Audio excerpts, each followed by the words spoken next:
नमस्कार।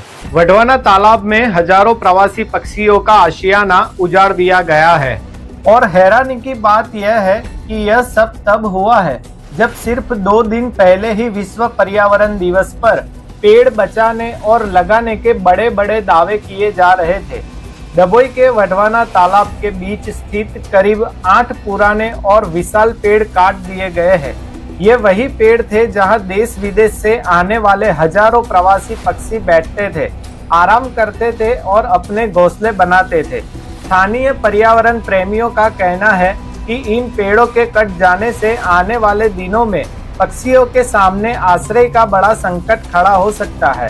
सबसे बड़ा सवाल यह है कि तालाब की सुरक्षा और निगरानी की जिम्मेदारी होने के बावजूद इतने बड़े पेड़ काट दिए गए और किसी जिम्मेदार अधिकारी को इसकी भनक तक नहीं लगी।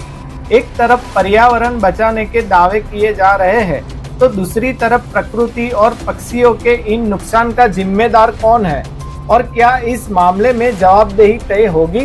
इस मामले में जिम्मेदार लोगों पर कड़ी कार्रवाई होनी चाहिए या नहीं?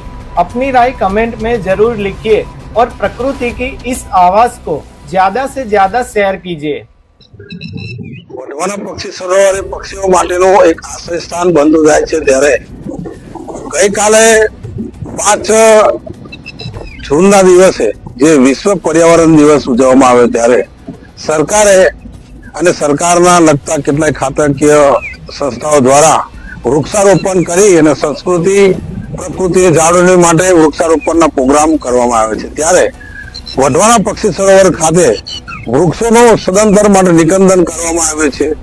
જે લોકોએ આ વૃક્ષો આપ જોઈ રહ્યા છો તસવીરમાં વૃક્ષો કાપવામાં આવ્યા છે એ લોકોને અમારા પ્રકૃતિ પ્રેમી તરફથી એક માંગ છે કે આ લોકોને કડકમાં કડક સજા થવી જોઈએ અને એક વૃક્ષ દીઠ 10 વૃક્ષ વાવવા માટે એને દંડ કરવો જોઈએ।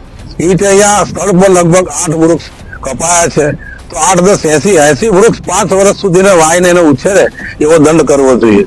તો આવા પ્રકૃતિ વિરોધી માનસિકતા ધરાવતા લોકોને ખરેખર એમને દંડ મળવો જ જોઈએ, સજા મળવી જ જોઈએ।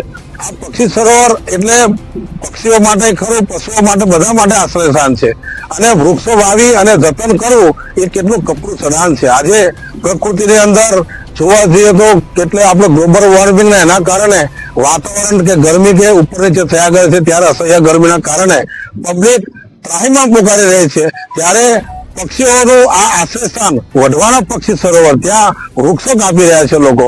ત્યાં આ વૃક્ષો જે કાપ્યા છે આમાં કેટલાય પક્ષીઓના માળા હતા, જે માળાઓ તૈયાર કરીને પક્ષીઓ ઈંડા અને બચ્ચા પણ ત્યાં કર્યા હતા, પરંતુ આ જોયા ભર્યા આગળ જે વૃક્ષો કાપ્યા છે પક્ષીઓના ઘર છીનવાઈ રહ્યા છે અને આ વૃક્ષો કપાવવાથી અમારા આજુબાજુના પ્રકૃતિ પ્રેમીઓમાં ઘણી ચિંતાનો વિષય બન્યો છે।